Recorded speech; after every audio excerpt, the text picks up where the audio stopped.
మహబూబ్ నగర్ జిల్లా పెండింగ్ ప్రాజెక్టులను BRS party పట్టించుకోలేదు. ముఖ్యమంత్రి గారిని దేవుడు కురుమూర్తి దేవుడు చాలా పవర్ఫుల్. పాలమూరు జిల్లాలో కురుమూర్తి దేవుడు అంటే అందరికీ నమ్మకం. నీ కొడంగల్ పక్కనే ఉంటది. పోరా కురుమూర్తి దేవుడి దగ్గరికి నువ్వురా తడిబట్టలతో, నేను కూడా తడిబట్టలతో వస్తా. తడిబట్టలతో ఇద్దరు కురుమూర్తి గుడికి ఎవరు నిర్లక్ష్యం చేసి 2 దశాబ్దాల పాటు నువ్వు ఉన్న తెలుగుదేశం పార్టీ, నువ్వు ఇప్పుడున్న కాంగ్రెస్ పార్టీ కదా పాలమూరు ప్రాజెక్టులకు మోసం చేసింది.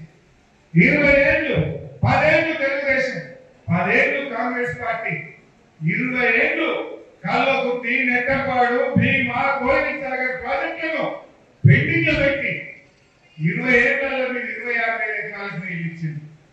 కానీ కేసీఆర్ గారు ముఖ్యమంత్రి ఇంకా వారి ఆదేశంతో నీళ్ల మంత్రిగా మహబూబ్ నగర్ జిల్లాలో రాత్రి పూట ప్రాజెక్టుల దగ్గరే పడుకొని రాత్రి పనిచేయించి 4,000 కోట్లు ఖర్చు పెట్టి 6,50,000 ఎకరాలకు పాలమూరు జిల్లాలో నీళ్లు బాధించింది బీఆర్ఎస్ పార్టీ. ఇది తప్ప గొప్ప పోదాపా కురుమూర్తి గుళ్ళకి ఆ దేవుడి ముందు తైపట్టంతో ప్రమాణం చేద్దాం. 600 లక్షల ఎకరాలకు నీళ్లు ఇచ్చిన వాళ్ళే మహబూబ్ నగర్ జిల్లా.